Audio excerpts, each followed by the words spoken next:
Sam jing zong leo hen thap pu te mi pi ho I bon cha vin ding khom tau te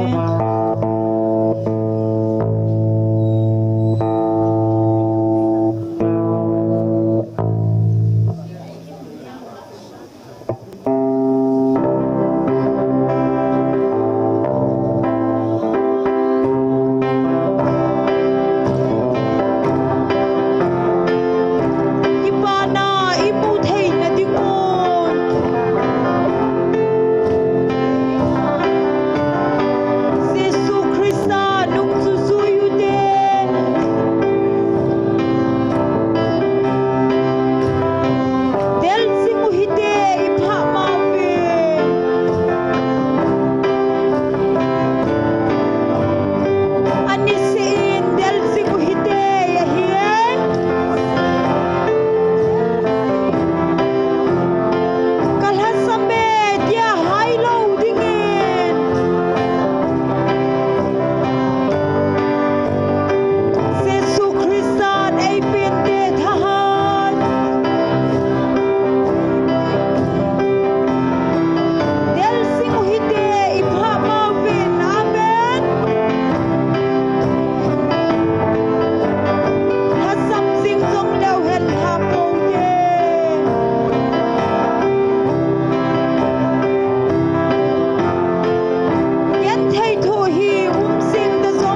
ประเทศทั้งหมดมัน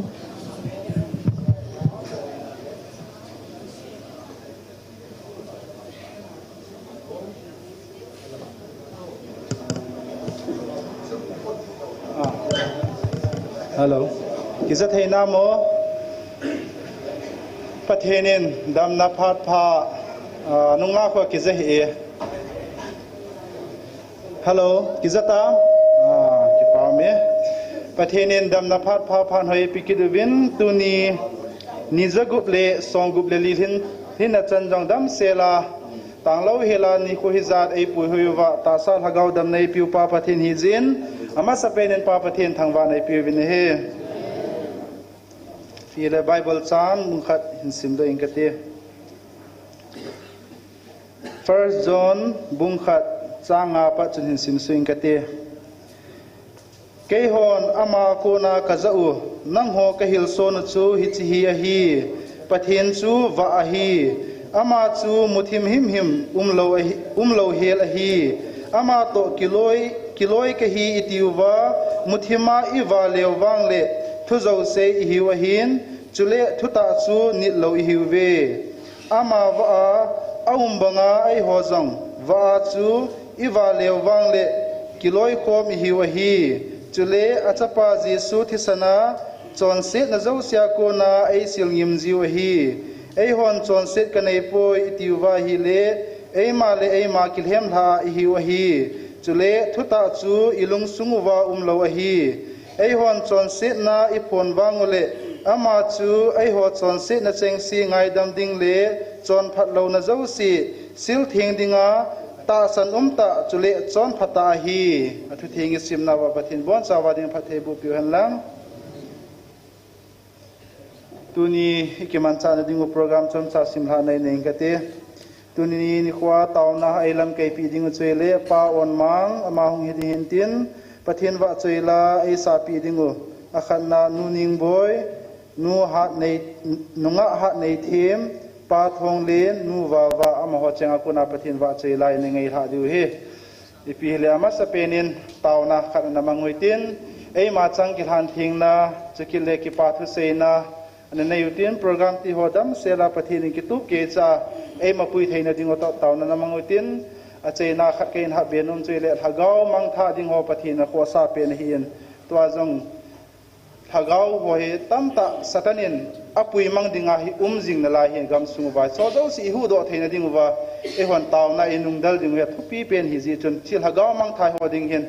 ตาวนานามังกิลุเตติจนอาเจนาเกณฑ์หับเบหินตินอิเจงซีจิงจนตาวนานามังวิตินตาวเจนฮีเอเวนเจลิสมังบอยอินในปีเดียวพันเตตุฮีไทยนาจินตาวนามังตาววิเต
katau nau sang zing kathum pathe ei bo pe zingo hingzing engai lu kapau patin natsa te tunia zong nang ma ko ba katau nau thakau mong thai te dinga hita helan sule tuni kar pram dingo to say ding teng la ba sai las ding kapon sawa vai home pada pana zona kana ita kasiba nang ma thagau theng khat sinem pidiu ngai sana kapa dole ki ho zo seo zon khanda ki hanga hu hing pu kapakai nazare jisu kristra minar ko ma kong tau he amen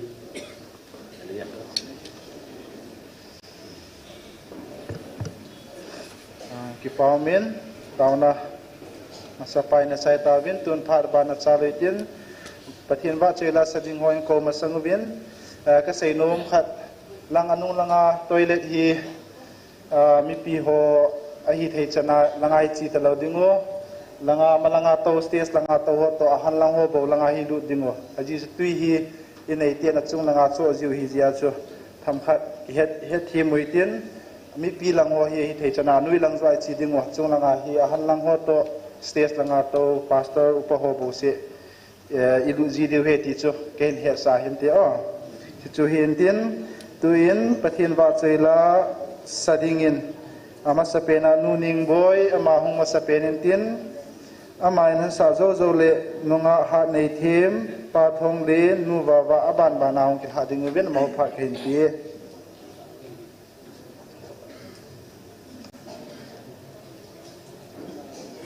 hello check hello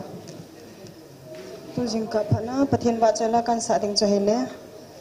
ngai zo bin tilas kan sa de hello check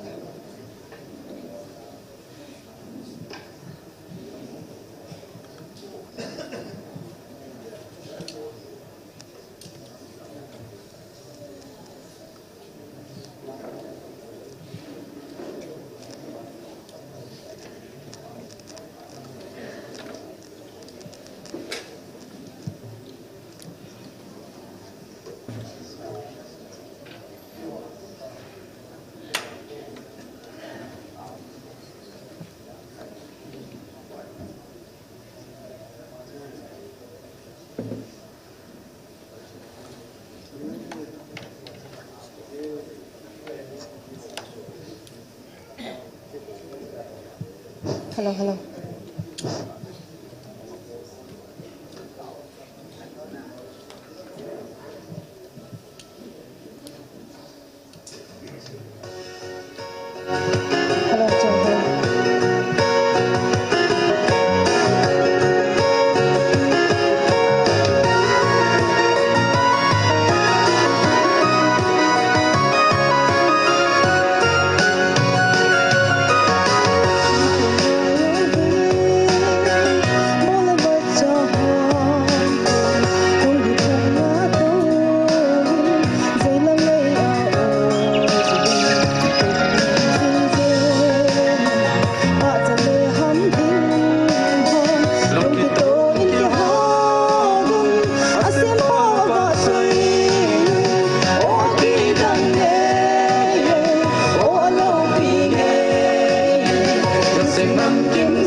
Lộc Sumpa April Pathin Thang Bam Halang Pathin Ba Choi Nadin Nabuina Nalungkham Natila Chin Sang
Pathin wa choi na dingin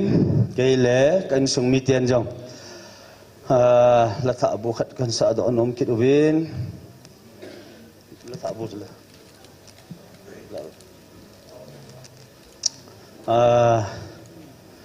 tu masanga jong nu ne min anasa in yong le pathin in ei ho pi na khat a hi jing ji chun ka be pa wai clip jong hin ni khat ai na ka chi le hi chi la hin kalung thima na tong the jingin kalung thima ita bang hin ei ho pi jingin hi chi khum ti ti le chu pathin wa sai ni tinga tu ni a he kan sa do kit dio hen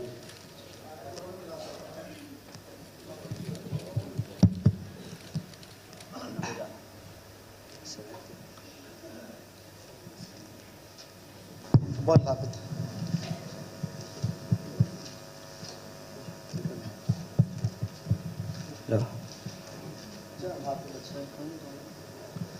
thagau thim wan fok ba khunun nem ti hi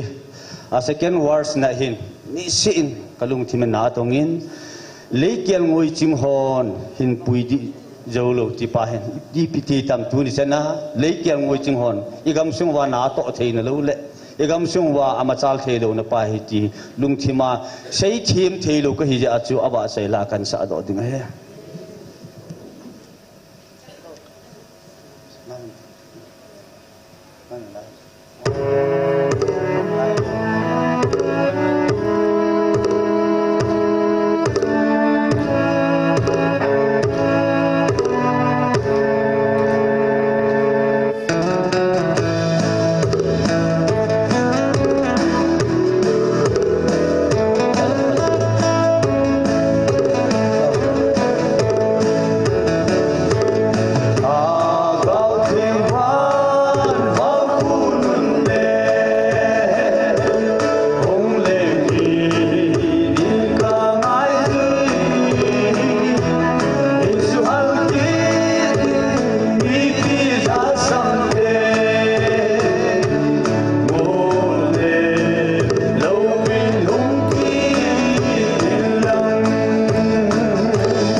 đầm na phát hà man đầm tại biểu bát thiên thằng vậy nằm hành lang bát thiên vợ chơi là cái đầm lại ni khó hin vợ chơi là sang nghe ô pakai ti chu hin sai ni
Kipa min pathin va chela ngai ta ta hin sa pi ho zo si chunga kipa thui sevin am ho zalin pa pathin thangwa ne pi vin he tuin phat aban hana chal kin hitin phat chamcha hin thum khat omin evangelist chungzang more ngam khai venga thagau me ti jing a hi in aman pha chom cha ka man nu me ti zuna ma pha chom cha minute nga na pha ti me ti ji cha pha taw na lam kai aban um na lai ji chen ama pha chom cha ka hi ti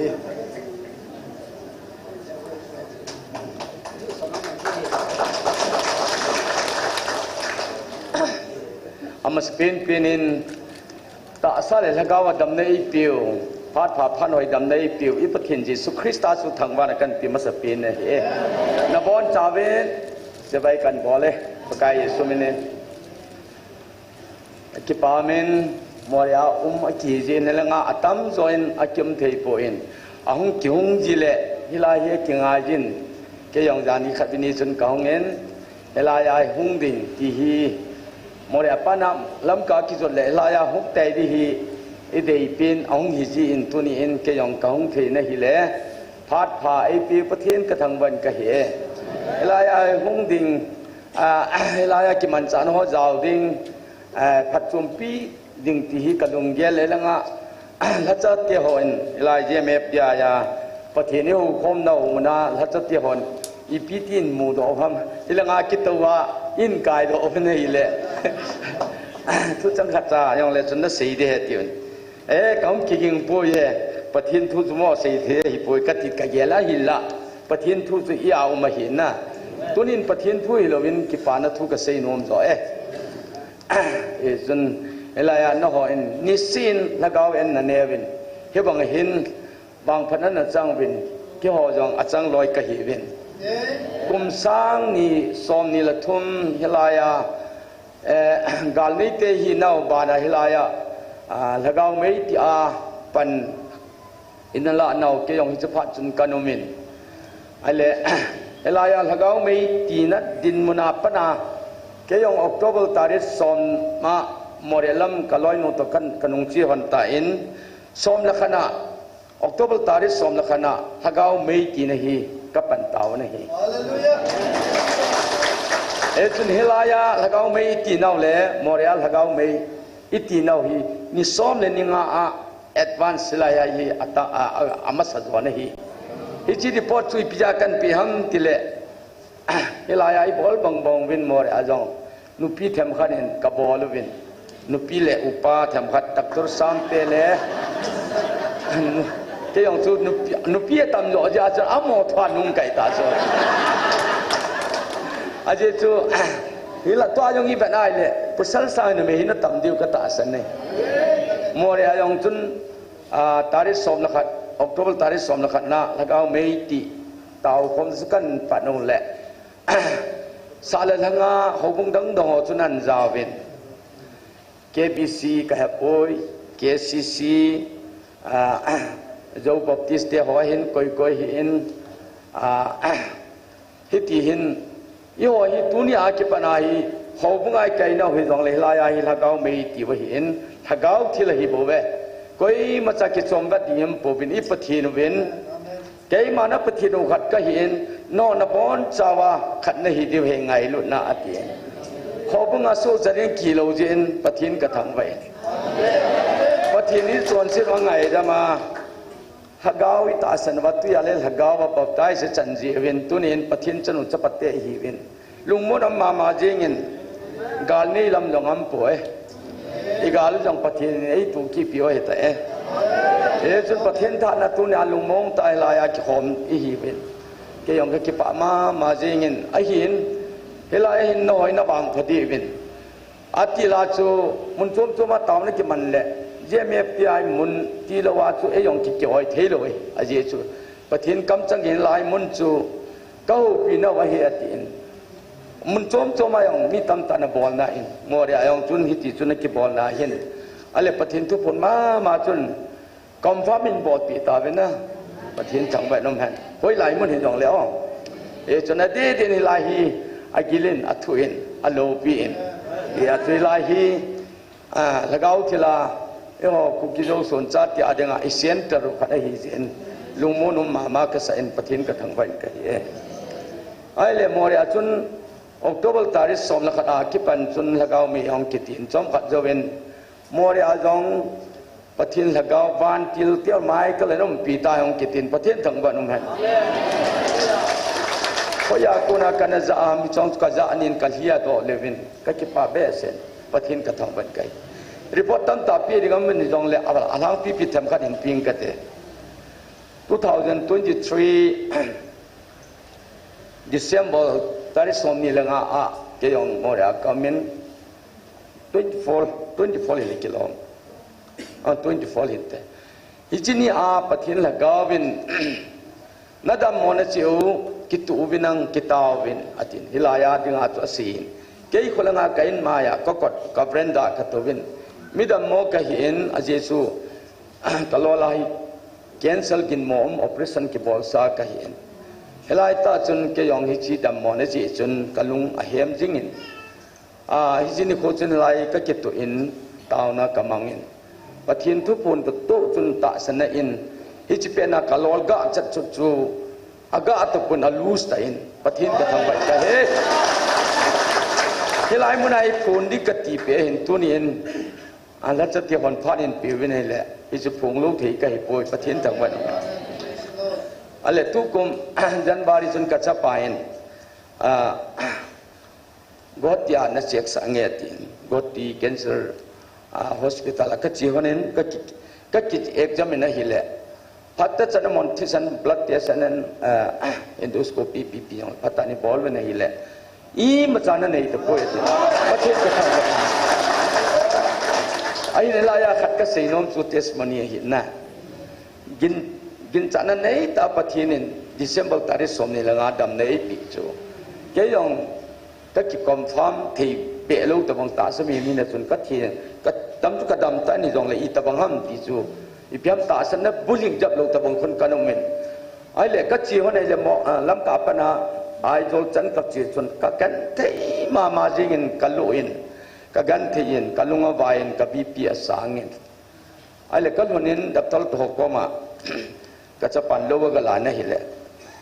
แกนสนั่นนี่จะดำโมอัลละเลยบ่เวอตินี่เดี๋ยวจนก็กี่เย็นโอ้ปะเทียนินดำนะไอ้ปีอากอดที่กิจเจกสาดากจีอดีเลยยาสุลัมปีอินนัสตาก็จงไอ้ยิมนะไอ้สูไว้ที่ชีเกยมากิตาสันนะครับใจนะปะเทียนินดำนะไอ้ปีตาสันลูกตะบังดินมันก็การส่วนจุปะเทียนดีเลยปะเทียนทางบ้านมันปะเทียนดำเสียดำนะไอ้ปีตานะเฮ้จงจูกันกาเสียหินก็จะไปตัวนี้ดำนาปะทินนี้ปีฮิลายมุนาก็ผลที่เจนปะทินก็ทั้งวันก็เห็นไอ้เล่ฮิลังอาว่าจะปีไอ้เป็นจีจินพลัมเล่เป็นจีทางเล่นเสียนัดต่อนะครับไอ้จงก็กิปานัทุเสียลงกำที่ผลเห็นเสียแต่ยังไงไก่หนูว่าตาวนะฮีปุ่งบารวาเป็ดปุ่งนี้มาขายจันเกฮิกำมังจีเวนก็ตำมุเลมีสมนี่ละงาก็ฮิจีเวนก็หลอกมุเลมีสมนี่เวลก็ฮิจีเวนก็จิขันตาวินไม่ตาริดกูดีจานกุงจิตมาขายจนจุนกันสัตย์ฮีจะปังนเมจะปังงาดีขัดอันปุยวินอามาฮีโน่นนั่นจะได้วินตาวนั่นมันตาริบกตาสันเอ็กลิเบียสกุลมอร์เอ็กลิเบียสกุลกูอามุนทีงปุยพาสตอร์กิลอยขอมันต้องตาวนะมังวินจอนต้องตาวนะก็มังวินฮิลายาจะปังกรุ๊ปขันฮีดัมมัวลูอาโฮสพิทาลนัสตานกิจนี่ฮิจวลายองตัวมาสุปังไงไอ้เลยจีพัดขนาดกิจนัดเทียสุกิจใจแต่นุ่งสังพิขันหินอามาฮิตาริกูมีตาริกูกุงยิดมาขายหินอามินฮิเลตินเนหอยกิตินอิจจะปังนูเอกลิเบียกายหินคลาสเดนสิมาหินอามาฮิอันบุลุนูหินเกยนหินนัดตาวปีดีวะฮีนัดตาวปีดีวะฮีนังนินูปานาทีนไอ้เลยตาวดีฮีกันนี่มาสังเวนกินจองโอ้ยพิจินคนละตาวสาดีฮิลายทุกคนฮีน้องปูวินจองแหละฮิลายทุกคนนักกูนักทูนักจะเอาหินนัดตาสันดีวะฮีโอ้ยปีกันฟูนดิ้งโอ้ยปีนตาวนั้นมันปีเดียวไอ้เลยปุ่งกูมาขายจัดจนโอ้ยปีกันฟูนฮีแหละอามันนั่นตุเลยอีปีตามันเตียนกันสัตย์นุ่มจะปังงาจะปังขันยาดำโมอินอากงอากูนินอากิจสาอินนุโมสอินอาเก็บพลังมินิตินำตา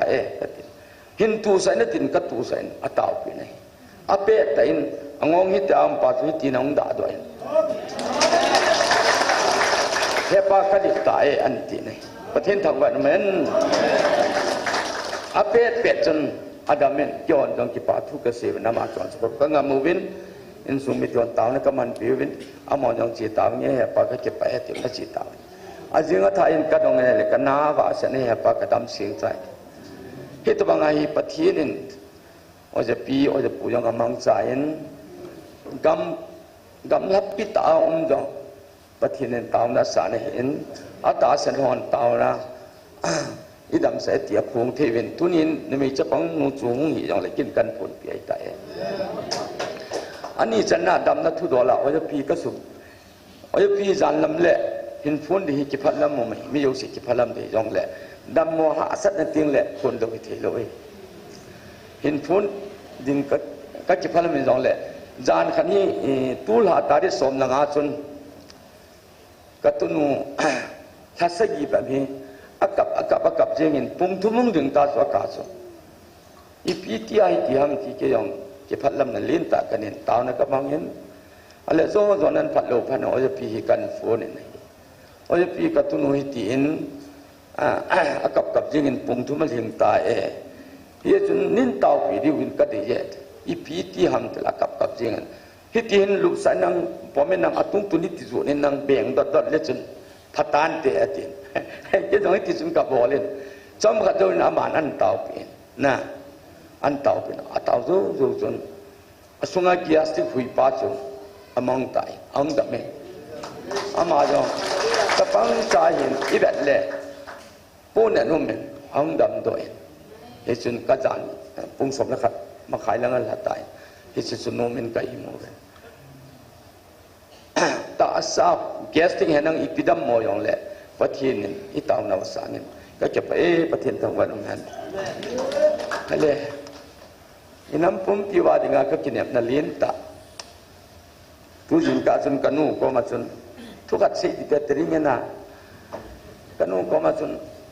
ese idalovin itabang din mun hida mo tu lai whatsapp kisin lala whatsapp yang ta san the pun whatsapp hin asai kim nei le jeng oven kat amanan sei chu pi ham le ka pati pot no mai pathin na taw na mang hi ven pathin la ka ven ips yam tia chun dingin I ma chai ta bang thu chun na sei lo the an ti te ai na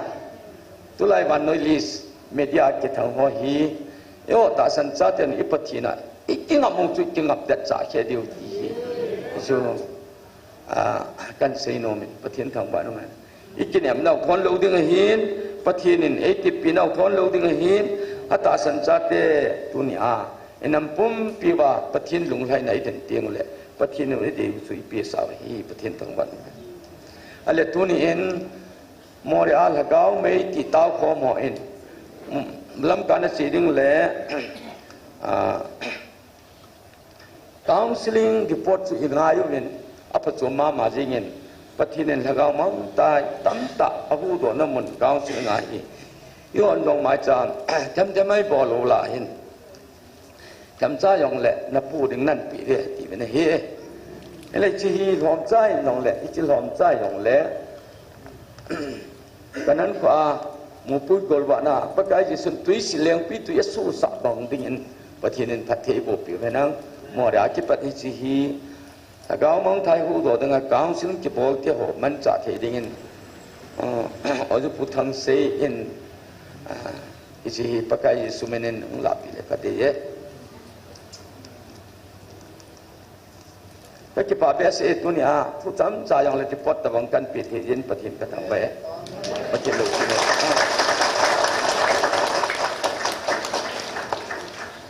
hallelujah pathin ta ba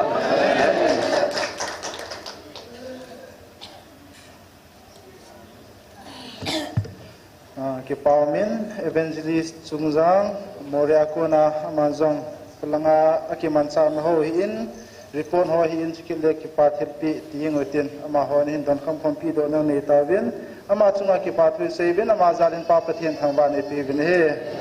twin phat abana chalai tin tunin ni kwa tauna elam kai pi dingo pa on mang aman phan kile in tin achai chan ge ya ama en phan hin la ding en phat kai ni pi de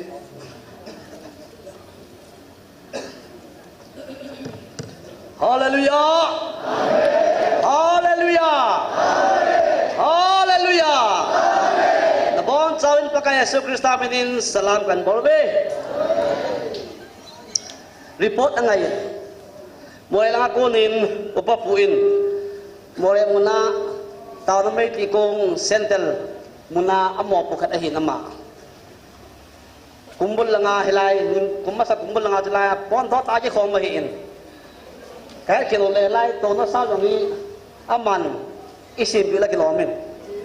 ta cho mayang to hi kiin chona more lang ako GMF dia iten in chono ba more ako center khat ki hong tinahin amo yang nasta en tana panala bet imubin tunya report api tu ngai sa ba le ki pam le ling mo tong ki patu se he ni da thum le ni so ni za gup le ni som gup le ni li ingai tawen kumni ni thum le ni som gup le ni nga su kum khat hi to ahi ni ja sigi le dangi imam tapon na ngai to ahi le tu na chana chin banga hete ahi ki khan lo bia ni za gup le ni som gup le ni li chan taw na mang thei dinga pathinin damna e pi wa I taw na mo no sentel munjong tu ni ahi mi cho elbai athi di yang umji hi chola je pathin e ve ngobin tunya tan lo bia taw na mai ti gong the dinga pathinin hilai mo na evangelist te in sung pathe abo a om ho yang pathe abo a tulen ni sang kar sul ho yang pathin dam nai pi wa tu na chen ge ya tan lo ba pathin I thang wa e wa chai the je bin phat pha dam na pha e pi pa kai Jesu Christ thang na kan pin he ki pa ma ma jingin ka chingai tuin cho xây lô bạc ki mo chop chop dam ti ki mo chop chop kin le mi hon an mu si bin tu spectacle pa cho xây lô la sala ki mo chop chop ti kin le hung viral kit ding kulanga online na alulu na be hello speaker ni pia sei hilam la son ni pia sa hilam ti be ka hun tek tek tek ati la hung leng be ding na ai cho tu kit a ya chu ki mo làm nôm kit lo chu ji ka het lo chu ke ngai tran le ta hen làm ding na ki ho ding pathin ba chai ding hallelujah tia sab ding na ki ko la ding chu ka tha nom chu ai wa nga chu aning la nga ui li poison tho mi ya pat kit la chu na ka kholang wa ka ho sapu bin akot cha ga ho hi ki ho ta chen da bo ho sapun thu kan se khen le chong lai dinga ki gung mi sa lo ma chu ko pi keu na hen ko mi ho na ho yang ui li poison pang hi ne ui li khu chom sre ma iti hi jong le chom sre ma mi chu ai ti ya khu I chungam in pe ki go na pon noi la banga ilangai non ui li na kha lo ding hen ki ho lang chu khuang khal le ui li chu hi bang si su jing zan le pon ki khu le ning ka tha in tin pet in tin ba tu I get email la ki ma khel na a tu email do le ki sim cha kya I kam su ta ki tek da na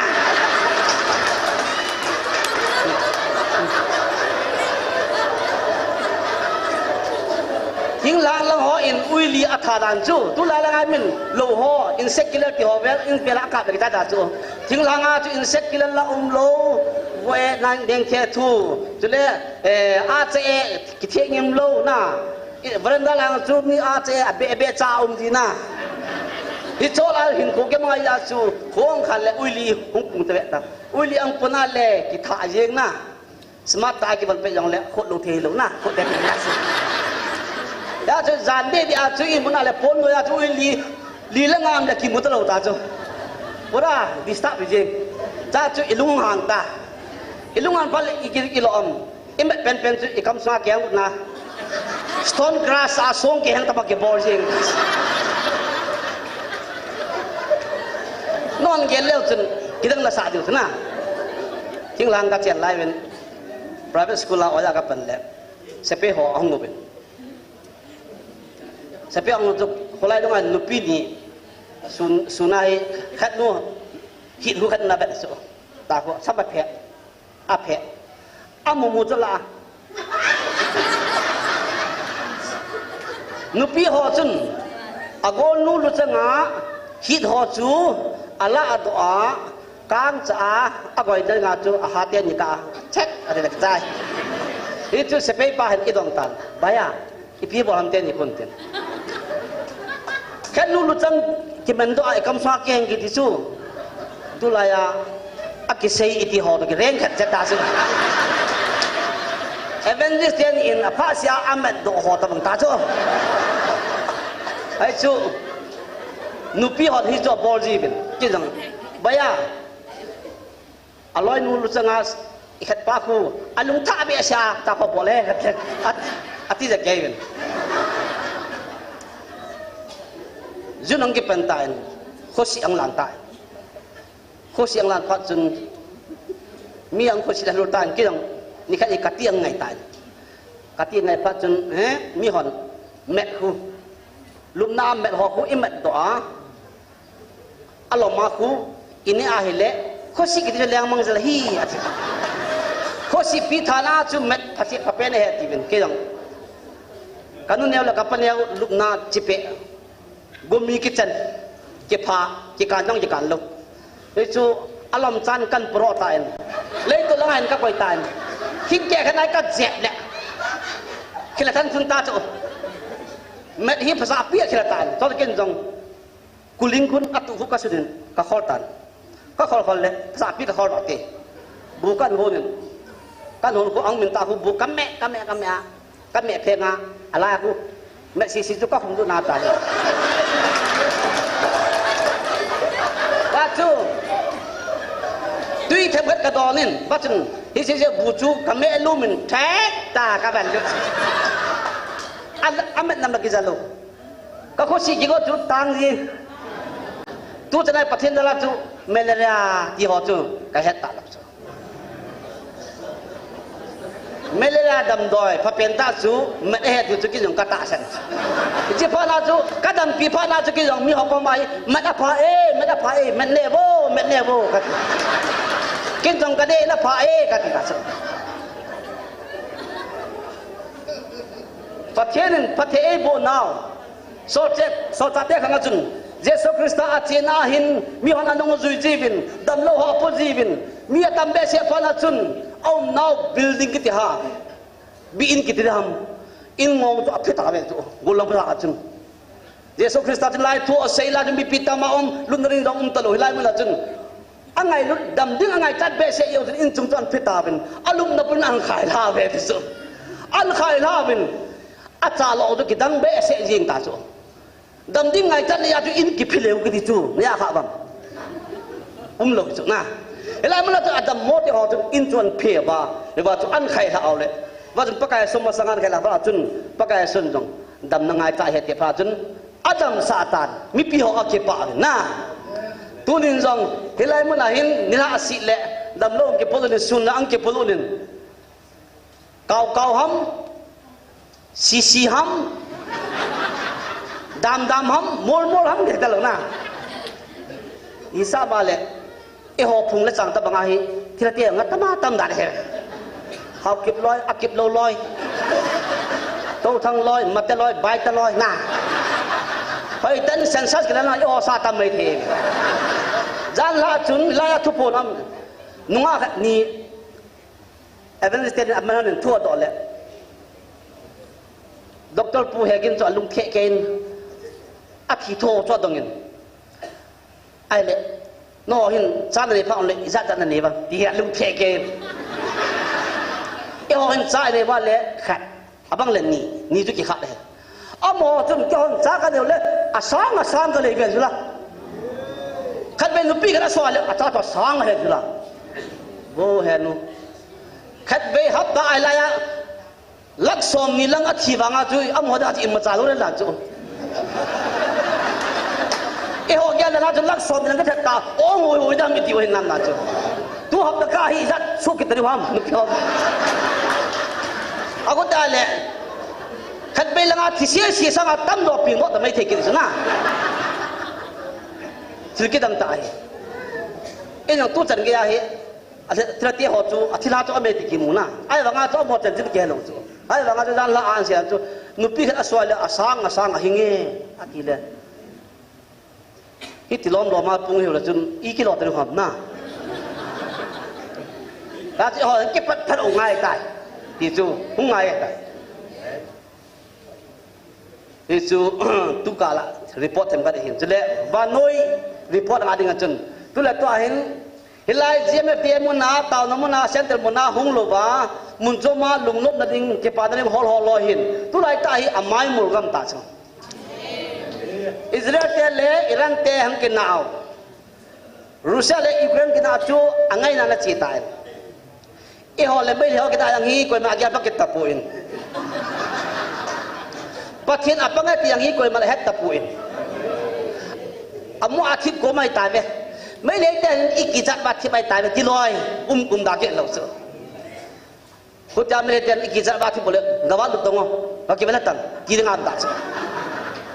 aba na Israel le USA aki ki pen Donald Trump tela amin jong hing ki thing jing tu Trump min ki se ya amin ki thing lo ta ma Trump ki thing ge ama hong kai do kon nang chu ki ling jing hin toy ang kai do ki da le miao se hin mit tol le wa abat gam ta chu an Israel te hin hepu namaste atiu lama aku ki mo pa yeng ta chu aku ki pa be sen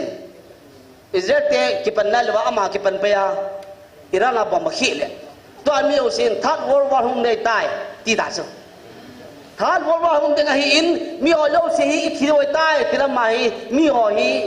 ki ho la gam ki ta chu la sa nom be se gam lo ta chu mi ho ai vai hon vai chúng ta muốn nói con plastic la sai thì vào ít con bè vào có thể là vào làm một số phát triển vào sẽ thế nào USA le Iran te cái đầu hành lăng ác quay cái đầu lông le cái họ đang chú kỹ thuật thì đang lâu thì là đang lâu à boy pen chú ila vào satan là tọt là phải à boy rồi chú có là nga cái đó chú bình bù phải yang lâu bao mình cao bằng lại phải đều lâu biết rồi hilai mun nai kala wa is boy the ho hitil hem na ho jo jing hem na gal pa iti sa ti hom ti lam panga hi e ho kyam bolo nai news ver koma cc koma ngai kom na ka na ta lo he ye chen khulang tu so ho i boy pilo de oi ayo ho pun se ta en sa upa pu la lung kham dan he tu la he na lung kham ne le more chi lovin hi bang ji khom ta Kutile SE na gyal do ta lo ding hi kyo en SE ka lo mo wa ta hi ni si alam ni ga ta so SE chu hoi la ngong hu ke ta lo na malai te son India ke independent amubet independent tanglak nana nomet iba independent chu ai langa nu la paton zube kha ki bu ba sunulum dal ko ba la mo ba la sa na Indian government head below so amo no ba sa yeng o so to ai ho yang hi koi man he phalawo USA no he phalawo jam ako no he phalawo ilai man hi patin iba sai ba ila mo ba patin iba sai pa hi mi la ki iman ke le ho da nga ko ke ta lo so itu kula kan tim ke ibe yang le ke pa ta lo ta so kan itu kula me yang le sorry na dia ta tu la ni sorry ta la ni ra so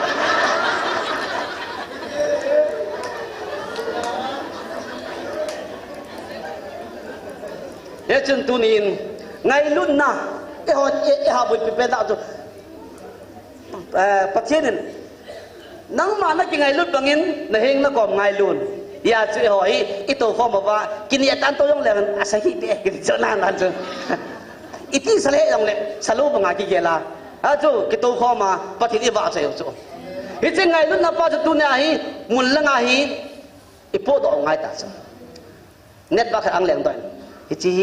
nanu ya hi mi ngana ke hai sale sumyat na muding chale hici na muding activa na muring anti la chata activa ta to ti pa ji ngai to ta cho ami ki hol nai lo activa thore ma ji ngai to ta cho ta cho ki chia ko ma cho sopi hi chai ne ba na hi le apa chum la chi chi lo long ji chin ne le la sam hum bom le de ya ta ba hi chin ne le na mai hi ho chu hung ba hoi hoi đi ya in se to ra le sumpa la cho yin so ma chu hita banga tu ni ai lai muna pathian e ho pinau e ba lagao king pol na ichen na ho anum na pai tun bang agim nam tui ka tep khatai o anum na ngai ya la sim pa la sima pathian ba chai banga tu na hit lai mun pathian e ho pin ho pathian lagao e pol ho hi mi ko ma e sei so na ba hi chu mi ho ang thin nga tu na hi jin da thimin jal hejun jin da thimin jal hem ti chu mi hu pol nu ni kom nu ti na lo chu na jinda themun nupi ho bang chu gakiwa gakijin lung tahan lang inga ma pesan nuni ko man lang hile ichinu khut ide jam ki mo ti la ki mo la chu na ma chu jinda themun ata le jinda ti da thim dham na la jina bin hung ho chu patyan na welcome ding ne la chana cmp ding hite banga tu na pathin lagaw in building le pathin lagaw bil na ang lu tinga le la na iga din zo ba pathin jana iga to ba thip chana tagaw thui ngai pau chu jinda themun jal hayun ki ging sa thip chana koi ma ke disturb to lo ba hilai mona lagaw pathina ko na ipiu sung ging diam ipin sai pi de ham ti ba ki ging sa mit te dap dama i ngai pau chu na ije pa chu jinda themun jal hayun ki chu hilangan nanu to nang kina a mu bo me ma na hong jong le la chu me siu sewa na ki kin ngai ta chu na hita banga tu na hilai muna pathian thu i het ho tu na ikipa da pau hi thu bu pa hi mi hoi na mu the de nga chu baya la yang de me siu sewa i ba le la ngai chu lo ha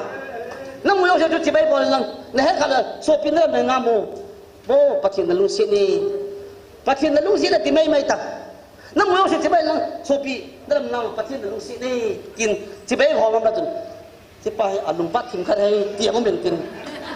abang kat amahi thagau mi bo be na thagau mi hi mo ta min het thi pa tu poi mo chu la lam den khutia na bai ma da la ma mi hon na ki sa sanga tu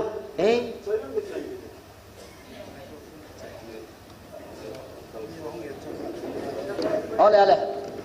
aki sei se ho ki tan he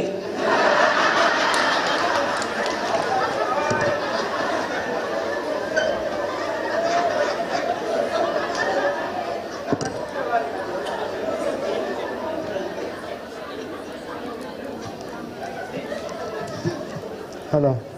Hello.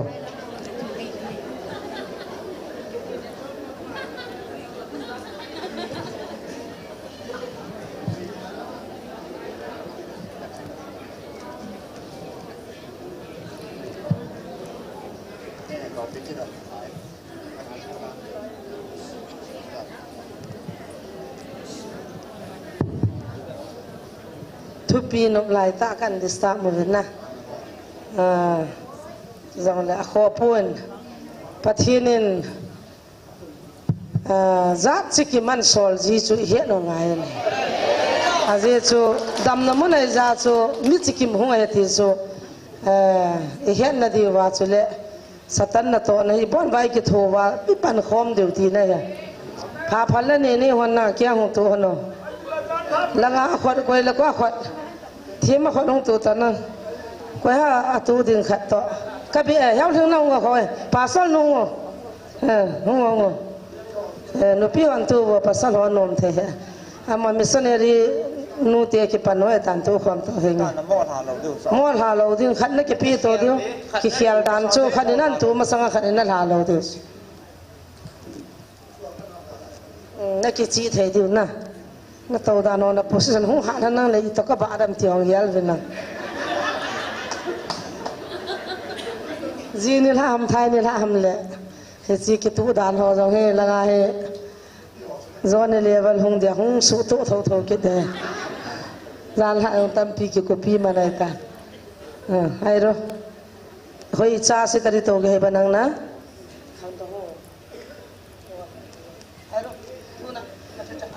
kari gi sumai na tau bano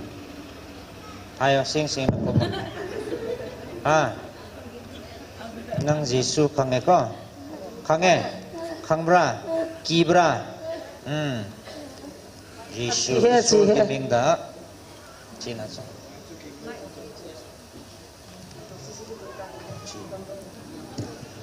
Halo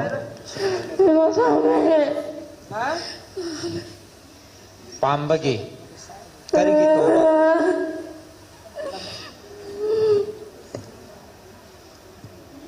Karigi sumay na tauba.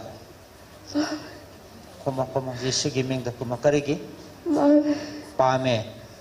Nang nakaritawe. Karitawe pambagi karitawe. Ha? Ramay na tauba no. Kaisu taude. Nahan ba? Karitsahan le. Ha? Mabu hat gitu berani. Katungai hat gitu ba. Boleh. Hah? Boleh. Sing na komo. Kadungay hat gitu ba no. Numit kaya ba le? Ngasi. Ngasi ay ba? Nakoy na khang ba male to. Ngasi ne makoy na hat gitu bas. Karamhay hat gya ba? Karamhay na hat gya ba? Sing na komo kari hay ba?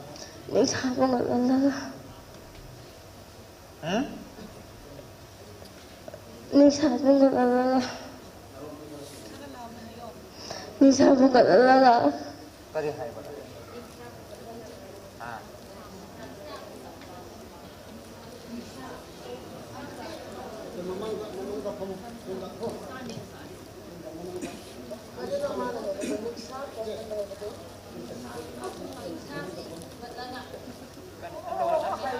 Oh, hai kasip deh tidak nih. Oke.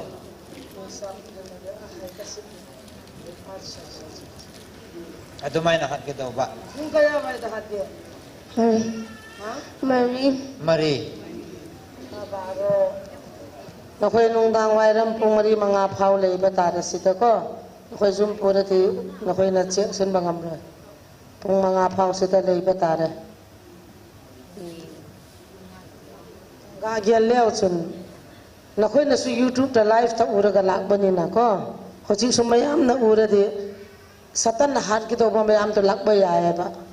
Ado mi bukan na ba matam oya ba nakoy na taw ko ko ikay gano.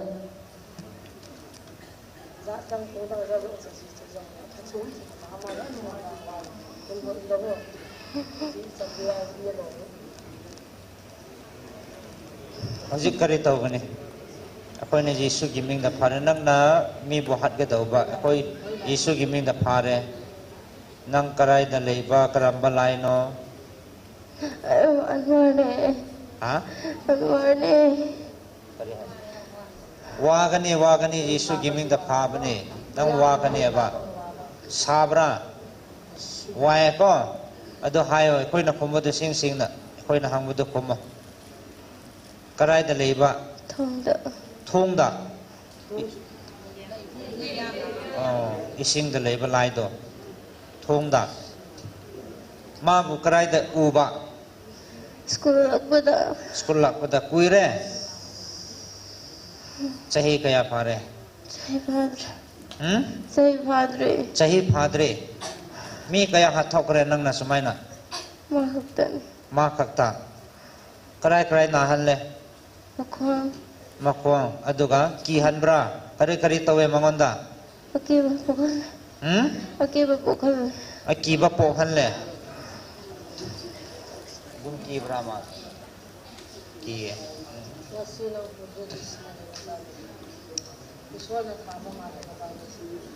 nang na domai na tawba ta chumbra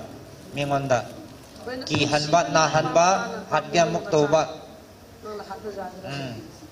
Madi isol macane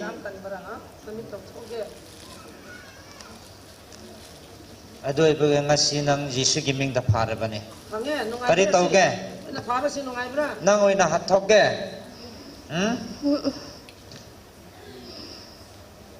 amuk sok gerase Thadok kira hada kira kalau. Thadok. Apa apa kalau? Thadok. Thadok ke? Magi mapun si tamu lakira na. Ha? Claro. Nungai bra, nang na sida lagu tu nungai bra. Ah. Lihat siang kau. Yema kari ubra yema. Ah, may nang so may. Nungai bra. Ah. Tokera toy. Ayo kalau. Toke. Kari ubra sak kay mo nang. Yema kari ubra. Uwe ko.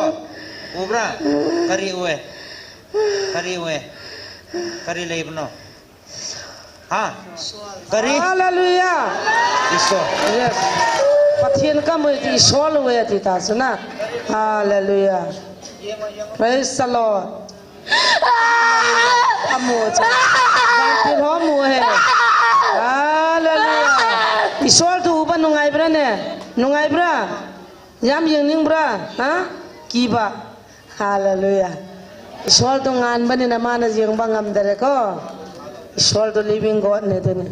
Chitini na phat chin cho thila wa phat chin. Pathian ho lo ja wang phat chin. I pathian no me ti cha phat chin. Pathian lo pi ne. Hallelujah. Pathian no me ti cha. Yema. Min dam be na lai di ham da po.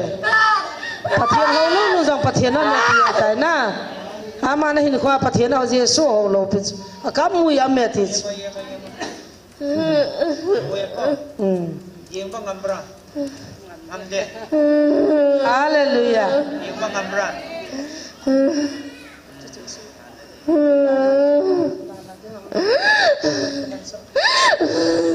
Nang yam ware ko. Thadok kera. Ha. Nang na pamba khalla hojik kari tau gane. Chal lage. Ma amuk asumai na tau kera. Ha. Amuk sokera mabu. Ha? Amuk nahan kera. Ma school da amuk lagani. Nang amuk tau kera. Hallelujah. Yenga. Hallelujah. In the name of Jesus. In the name of Jesus. I hali thoe tai chi sa ta lo dio. Lagao me ya pathian ji shumina hali ta. Hayo. Hallelujah. Labani la ko to ga iso da sabani ne. Chabo na si hali no da ba. Labani la de si da. Kana na thabra ne. To samo da khangba. Hallelujah. Life ka mo phat som dan cho mo jong chan mo he na mamin kari ko be chan pi si Ruzana riginang guda tum para ne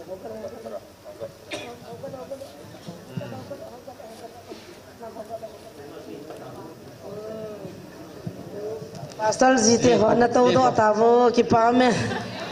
fal thei mong ve Thagao lam mai ba pai pi hoi ve mai bi pai pi ho mai ra pai pi ding hau kan okay pina choi ba sinto so pati bang sa rit sudah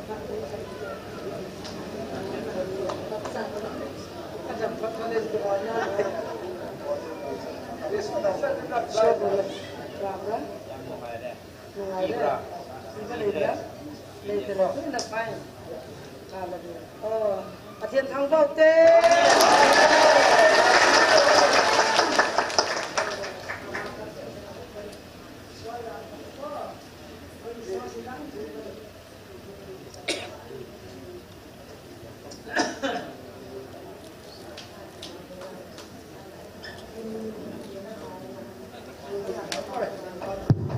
Hello. kipam de jingin Calvary Hospital kiti chu helai mon hi in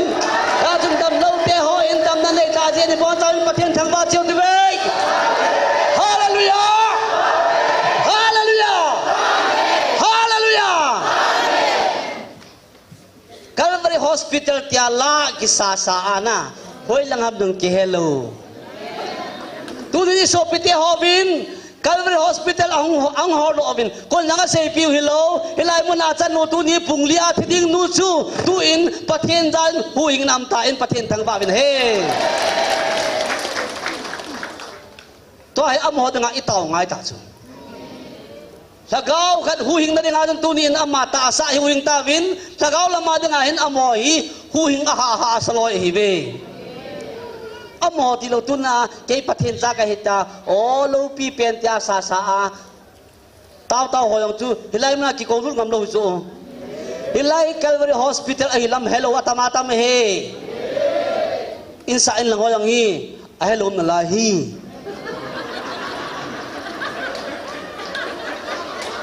insa in lang in a hello wangin ko ta hon he ve tu in pathian ko ba ki pa thu seu tin na hilai muna pathian Calvary Hospital ka hon do pi wa athiding tam ta hu hingau ma thagau mon tam ta hu hingam ta sa yong thiding tam ta hu hingam ta jin pathian ko ma ki pa thu seu tibin pathian hata te ho ding ta na man piu tibin pathian in to mabana mi ho aman cha tu na hata te ho ti lo tu na hilai pa so ho yang pathian man cha no mai ta na hi ye ji bon cha min pathian ko ma tha na ki thu mo tibin ki pa thu seu tin chule tu ni a hilai mun jon thei lo ho abana an jon ding jon mi ko bo tibi ejun I thei da chen pathian ko ma thu mo tin ke na chen an semin ga te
hallelujah, hallelujah, oh hallelujah, hallelujah, amen, amen, hallelujah, lopi nu pathin,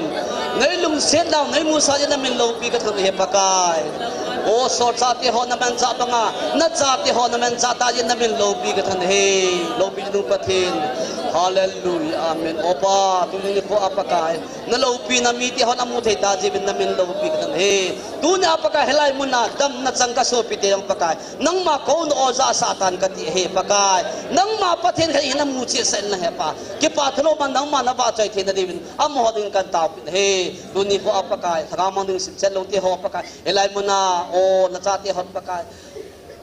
nang malupit ho kamusa tinadiba nang nasati ho mani pipili bin dapat hebo nang aysan pakay Yesu Kristo na ko makataw he, amen.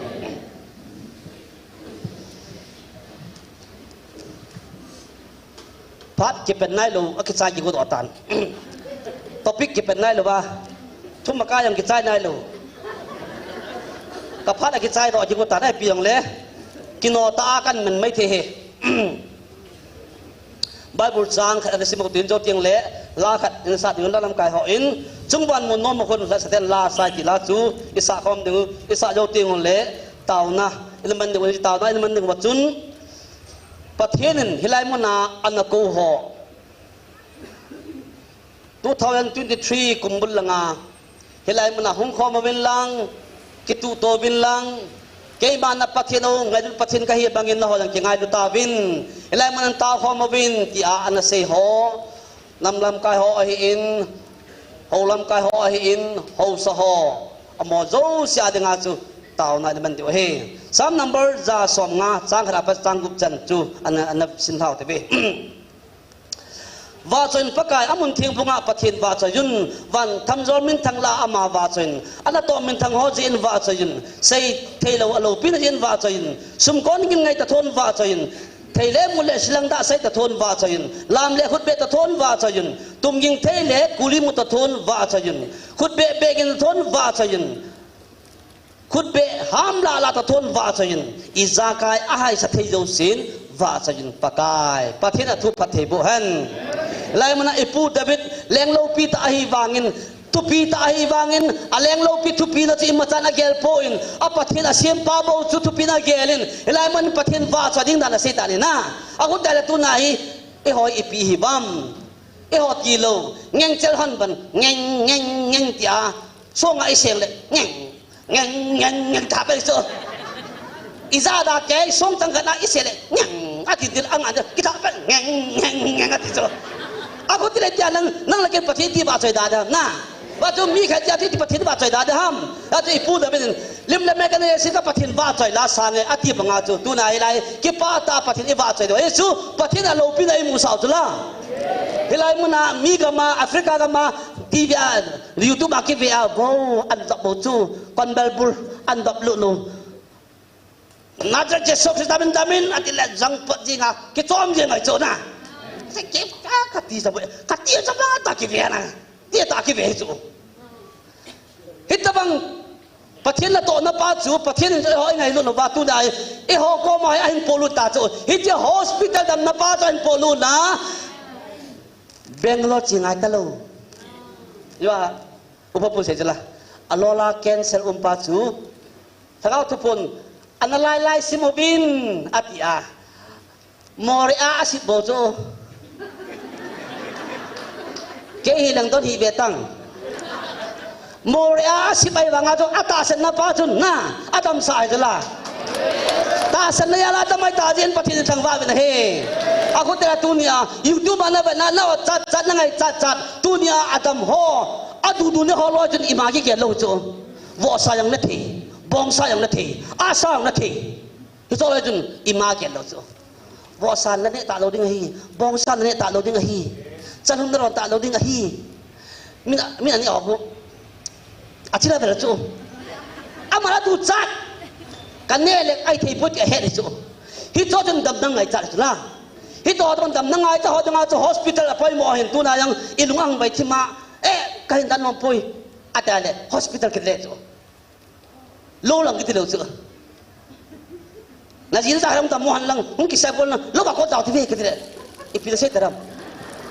na jina ta hatam na ba ke sai por ta ama tu gari holobo hospital chipin ti ngai ta na hospital tu damna ya iki jo ni tu na helai mala pathin hospital khai hol pi ba doctor yang specialist sa umta na MBBS sa umta solai MBBS solai lang holai nurse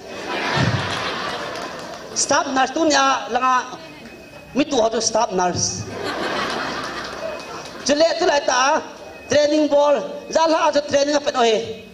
nuti jalan ta homa hocun training apa nungan ni lah yang mentok bintin pasal tu tanam nurse ho ati lahung bintin antu sama sama. Tu oh ya pin kelas lah pi juga tu, mitu tingda, mitu pal ya, ham ya me dengan na, kang kang me dengan di hong tu, tu, abang kau atau me tak kaya baik le, ananu ada amlo tu Allah nak ba agni dopat le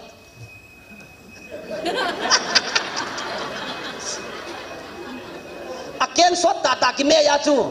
anamuro hi ta ken lam noi ta yo the tro kon ho am ta chu ije ple atu ho tu be se wa chu athi che me ta lo na ani khara chu Hilai hospital, Calvary Hospital, pathide hon pitaye bat tu nahi. Adam lo ho ko mai chidimu Calvary Hospital nam het ayam. Nadam lo an hilai hin zonin. Pathin sudam na ko ita hilai manahin. E ho pun lang sudam nam tai ti ahi mi ho ko mai sei pido he. Ato Adam ho in jong nadam na tu sei di tula. Mit chapa chu. David chapa ka dam no me. Adam chapa chu. Bol lo anu pi a. Chen lang ki phil o atile. Ki mai maya agak kipit lah, kawan muda tu, amu pala tu pakai so amu lobi tu macam, kawan muda le mi hotu na, hey, atilah mi so kimai le lepas tu, kawan muda pala tu, hey, cepat ambil hey, ambil hey, tiba, kawan sudah mam, atilah tu, kawan ham nambil hasa, ati kawan, upo holoi, hobung lam kai ho, pasal hotu, minta nang boy pilo, pasal holoi boy pilo tajuk, itu holoi kasih puyo. Kon na hasa ham atile kathe poi mi khe hasa het mi khe ama ju mo bulo tula a chu to kai so het pa wa chu oi mo ki ta chu tu na nge evangelist in mi su dam le pastor holoi satan ta ke thui a sei an ma no mi chu satan ta ke thui pa kai so ju mi dam sa le belzebul wa nga thil ho an no do hi ni jet ki de chu Beelzebul banga chu dam lo ho dam sahi atiu le lengan me chapot himomong te tikit ta chu tang ho bu sungai hina beta ka kin chan na chu tikit ta chu ala lai nahi koi me dam sam nazrat jesu krista min damin atia jesu krista la su dami chu amin chu chitang namdang ten kin na de ni het chu la hitimina de ki dami chu ai chang chu isim dok loh mi tuitiam lungdam tak tak so to ai bilibil pata bible isim ngai te hobung lam ka hom bengen silo de he khatte ho ai ta bible isim de he en tunia cricket tak mu pa chu e ho mi lo chu amo ku e ho pa he lang atan ki se de pre ya counseling ngai he na tunia pathian thilbol the lo pi ta mu he tun ibon zawin pathin wa chaila saring chunal ji go mutin lai mana ipu david in pathin awa chail ma ik za kai ai sa thei lo sin tum ging to thon tu na hi me ki bo jang man dingo lai ku ta jang man dingo khong pi jang man dingo khong chang jang man dingo chule iku jo se pe dingo na iku jo se pe dingo alam thai lam dingo pathin wa chail ho poi tabang akong na nang le dip tai tao hai ta lam dingo na dam jeng du chu pathin wa chail na du pathin na su dam de he ibon zawin pathin wa chail ni khom dau de be Yo tiang na chun nam lam kai ho lam kai ho so ho is tu ma de nga ta na ni ki tu he Sung wan menom hun khat saten la sa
Patsoyun, hallelujah.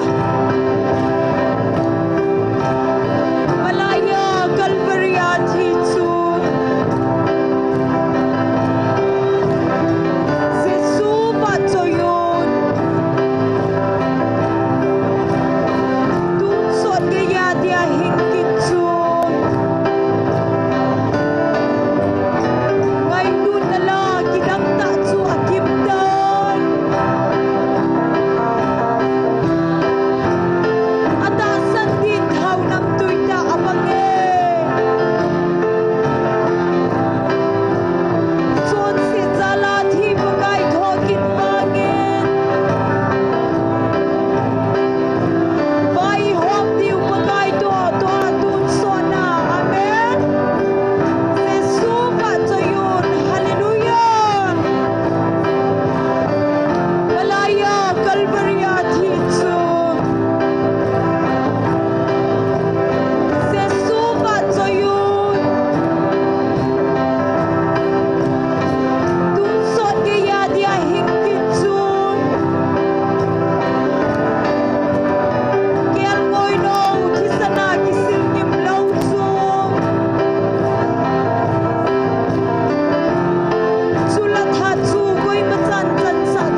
lo pi chung nung ka pathe no opa na cha te hon pakai tu ni a kanam sunguwa pakai nang man kho na sa na kon o tu na tran cha the nai lo kanam sunguwa pakai ho sa opa ho lam kai ho nam lam kai ho tanga katam te ho zo siang nang man pathe ne bu pi bin tin na pathe bu ngai chan pakai Yesus Krista na ko maka hung tawo he amen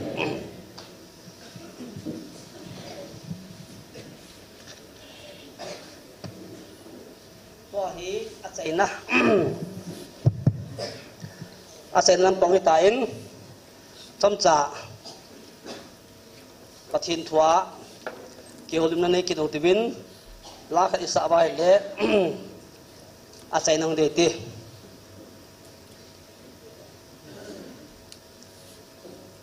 nu le pa te ho tunia hlai mona hong ho sa naw ni win isa te naw te ho nunga ko lang chale nupi upa chale niaw cha cha om na la ding a hin hi so zo si chunga hi tunin na in sunga na jina cha chunga na lungkim nam na lungkim na omam tunia hi pogi popoma na hongam itabang pogi ham nang pogi chu a khepu na hi na lungthimba na pogi ta in sunga chu umai ti hi kim kha chu zang thena pathin wa chana hun umni ka hi me ma ki bang pu ni hen tu ni in adi in emo in sunga ga tu ti ve emo in sunga tu ni pogi ho le ho ki po hu te ka ti he nu le pa te ho cha te ho chunga lungkham la chapa la chanu im ding ampui tu lai hi ki mim nang le ti son im ding i ve ban kim zo lo ati lo ham im ding i ve ban kim zo lo ba i pi im du ham pathian masanga im them pu nahi abon cha pathian mu so ke hi ken mui jong nang pathian mu hi ji chun tu ni in sungowa e cha teo kham na thia sadan thang ko la o loi sut lam thei talova rehab center la thumbe ki ko ya ang dole abet ding hi ni be ki ko ya ang dole kho che ding hi hi cho chu e ho nu la pa hi nan e bol thi talo hi tunin pathian ikowa pathian tha na isate ho chun ahin ho ki khel wa hi le e ho hi na e bol thi ma sam pu hi yen tunin in sunga in lo ba chun in sunga pogi ho ki pu nu nga chun nu la pa te ho ko hi jong le ke bang ka chanu ka chapa chunga kalunga khame ti i mu ba le za chalo ben ikut ga tu ti bi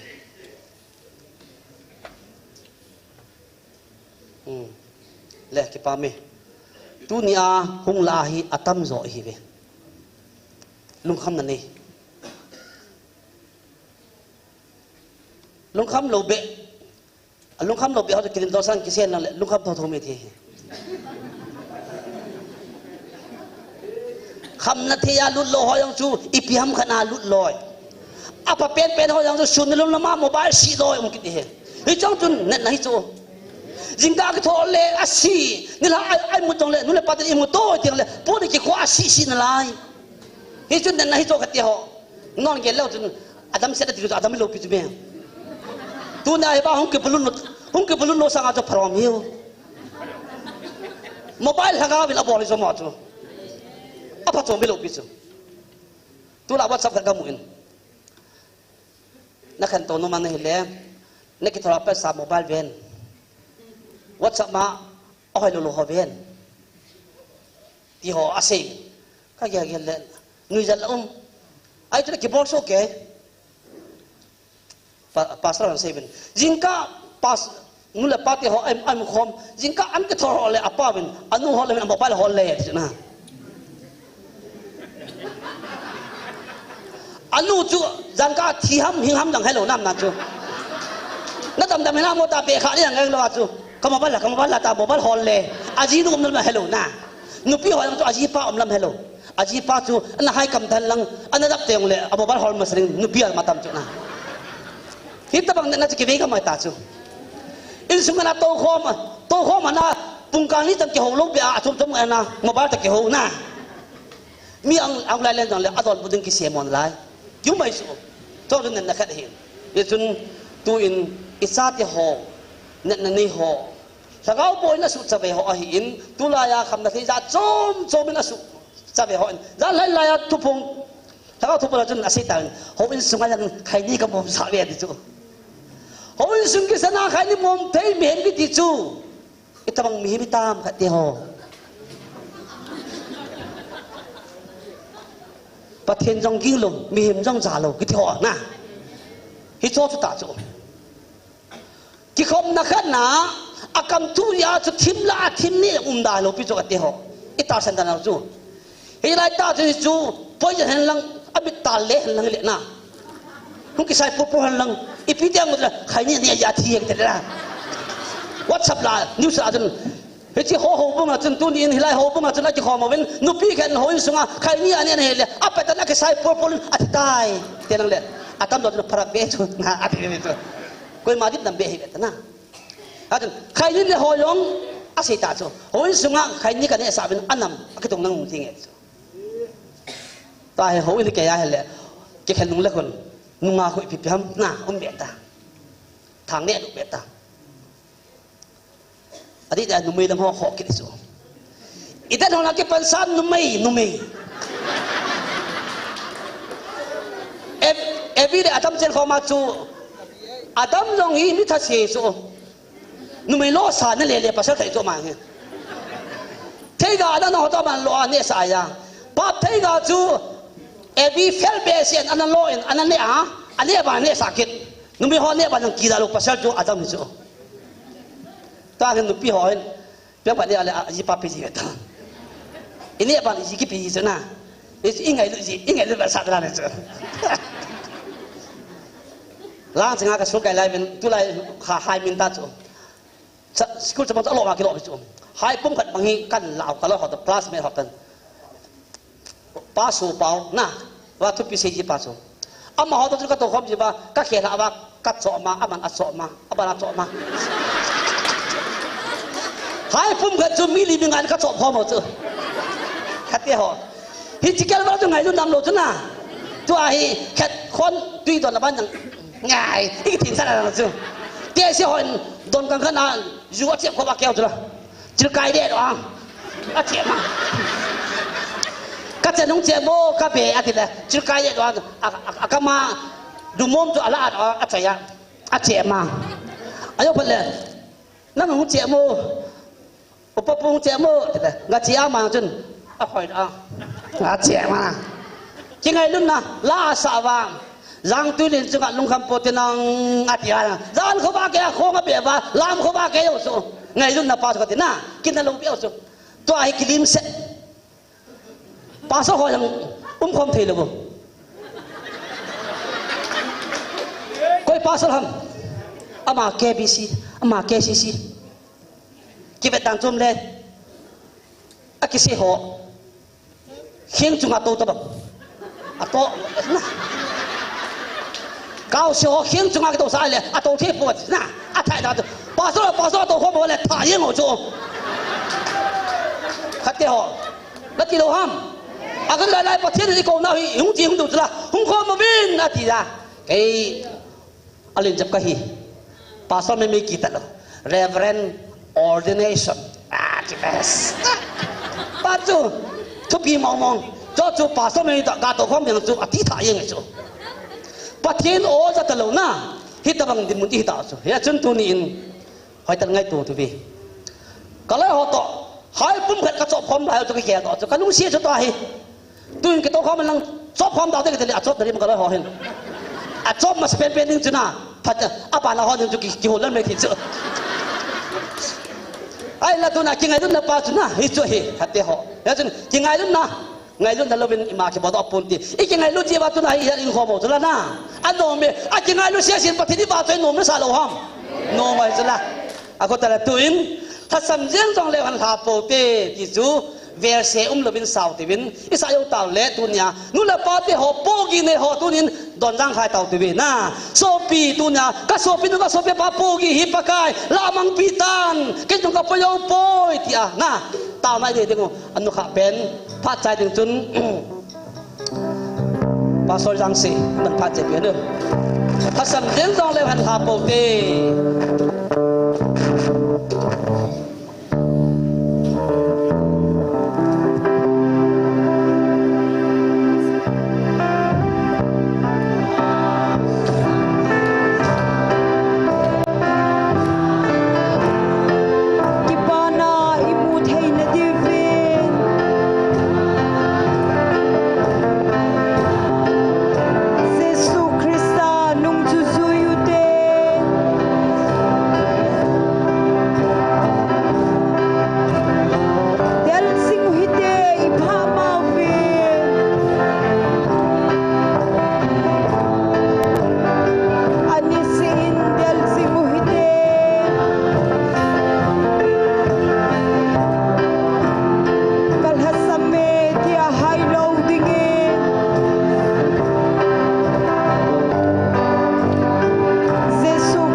Haleluya, haleluya, amen. Kapatid, tuni ka programo abula para say cengia pakai lagaw tianang malam kay na salin kaparo ka say tawin haleluya pakai namin kathangba bidai tuni apakai nang maumpi na kidang ta kalawa nangin na kidang ta na to si do namin kathangba bidai tuni apogi po na komen bel hozo se kataw na ho nangin angay sa role pogi ho nang manangay sang ding zin namin kathangba bidai tuin kaparo kain sai tavi nung khen tavi kating sini ko zong la dam sele ki pata sulai mana la sate nang manin pui khom ki tavin tin kaparo da mane sai sate seva kaung khen ding ta seven kabon saw chunga ta gaula mumpi na phathe na ne chan tawin tin adisan man lu ta la do hu hing pu se sumnen ka taw be he amen.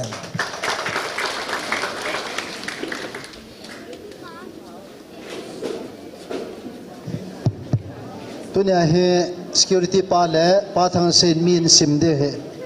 tias get ka kha sa hin an he themotin mi zat vel momong ni cha taw khomai panjing wam ti sim ha na ki nei go he ayu phala an he them lohon I he them thena diwa kan se he hello jin thao